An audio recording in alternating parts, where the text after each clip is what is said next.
So the reports are starting to come in little by little about Ant-Man and the Wasp: Quantumania, Marvel's latest mega flop that kicked off Phase 5 of the MCU that nobody was excited to go start or see. Everybody was honestly hoping that the MCU would not continue, but again, this is where we're at. So now apparently there is a new report coming out, and Bounding Into Comics has wrote an article on it that says that it claims Ant-Man and the Wasp: Quantumania has officially lost Marvel about $125 million plus. That is insane, insane money. And I hope you guys are here for it just like I am. So, of course, before we get into this article, guys, just consider giving this video a like so you can push us out into the YouTube algorithm. It says a new report claims that Ant-Man and the Wasp: Quantumania lost Marvel Studios and the Walt Disney Company north of $125 million.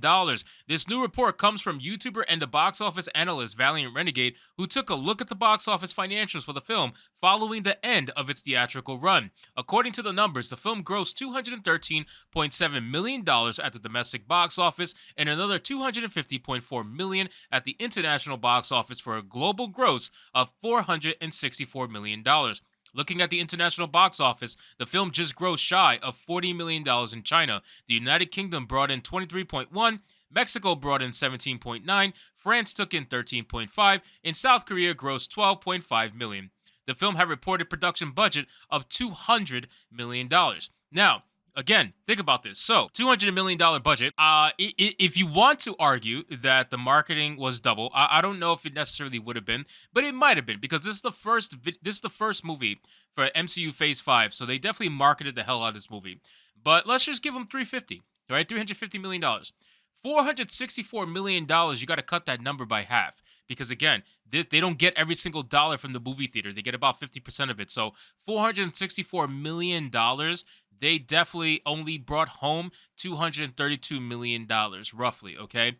That is an insanely low number, especially considering that this was supposed to start off Phase 5. That is a massive flop in terms of starting off an entire new phase. Now, coupled with the fact that we're being reserved here with the $350 million with marketing, we're being very reserved. They definitely probably spent more, but give or take, they lost so much money on this. But let's continue and see what Valiant Renegade has to say. It says, looking at these financials, Valiant Renegade explains why he believes the film lost north of $125 million.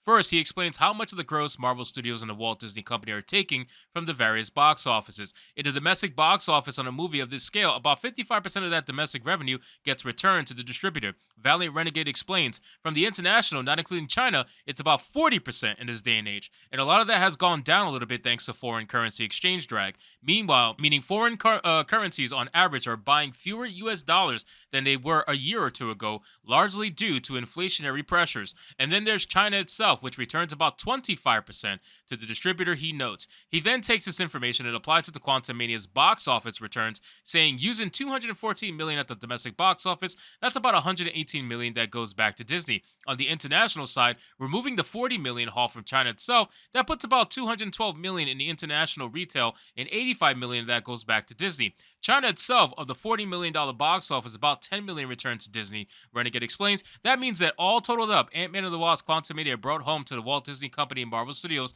somewhere to the tune of $213 million, which is right around the number that I was saying. He then continues that, of course, that would not pay for any of the massive marketing campaign that the movie would have engendered. Usually these types of Marvel films, especially big blockbuster films in general, usually cost to command somewhere on the order of close to $150 million in additional expenditures by distributors to actually sell these products to the general public. That would mean that Ant-Man and the Wasp: Quantumania at the very least lost somewhere in the range of $125 million, maybe even as high as $150 million, and that is boondoggle for the Walt Disney Company and Marvel Studios, and it's one of the many that they've had in the phases 4 and 5 he asserted. Now, we talked about this all the time, and we're going to do another video about how much Disney has lost on streaming because they have lost so much money on their Disney Plus. It's been proven. The numbers are out. They've lost millions of subscribers more in the latest earnings call. I think they lost like 4 million subscribers, which is crazy money. Just think about how much money 4 million subscribers to Disney Plus is. That is a lot of money to lose every single month. So they lost a ton of money there. They lost a ton of money with Ant-Man and the Wasp: Quantumania. Hopefully for them, they can make a couple of bucks on Guardians of the Galaxy, but I'm hoping they don't, to be honest with you. I'm hoping it continues to keep flopping because we need to see Disney suffer for everything that they've done and decided to do with their woke identity politics. So it says Valiant Renegade concludes the video with the prediction 2023 is going to be the year of the great reckoning inside of the Walt Disney Studio family and why they're going to have to get their financial house in order because this simply cannot continue. And that's true. It cannot continue. And I keep saying this over and over and over again, no matter how much money Disney may have, and they have a lot of money, don't get me wrong. They have a lot of private investors, I'm sure, ESG scores, all that good ESG money is racking up, I'm sure.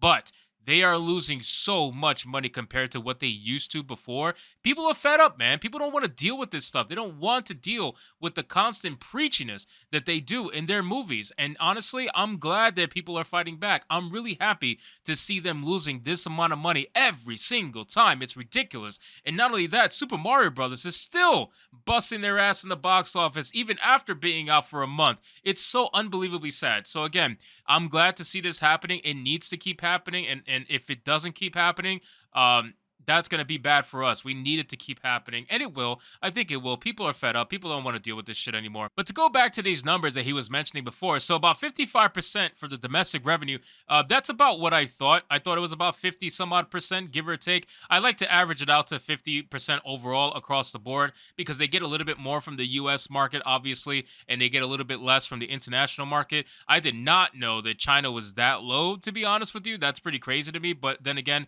I'm not really too surprised. The amount of money that they have spent on these movies, and keep in mind too, Ant-Man and the Wasp: Quantumania also got a couple of reshoots done to it as well because it was considered too dark.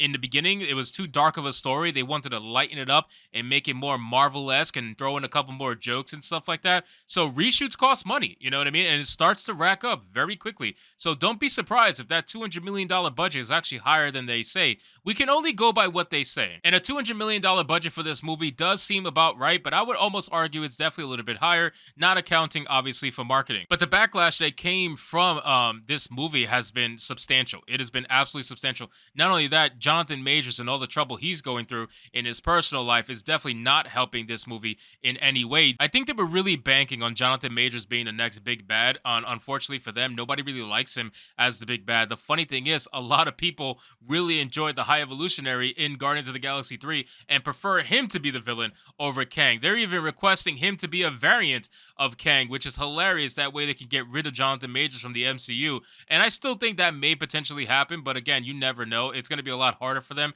to get rid of him because he is a black male. They do not want to do that. Obviously, this is woke Disney at the end of the day, and they've made their choices, and they're not gonna walk away from it. They're gonna stick to it. So them firing Jonathan Majors is still definitely up in the air, but I feel like it's gonna get to a point where they're gonna really have no choice to do so, depending on how his court cases go and whatnot. If they go bad and he's proven to be guilty, that's going to be bad. They're almost definitely going to get rid of him at that point, but they're probably going to pull the trigger sooner rather than later because they don't want to have to worry about replacing him halfway through the entire MCU phase 5 versus replacing him right off the bat and just starting off fresh while they still can. So we'll see what happens at the end of the day. But again, I am loving the fact that they are losing an ungodly amount of money, and it's going to continue, as you'll see in my next video. So anyway, guys, thank you so much for watching this video. I hope you did enjoy it, and if you did, consider leaving me a subscribe. I would greatly appreciate it. Don't forget to like the video, comment, let me know what you thought, and I'll see you guys on the next one. Hypnotic out.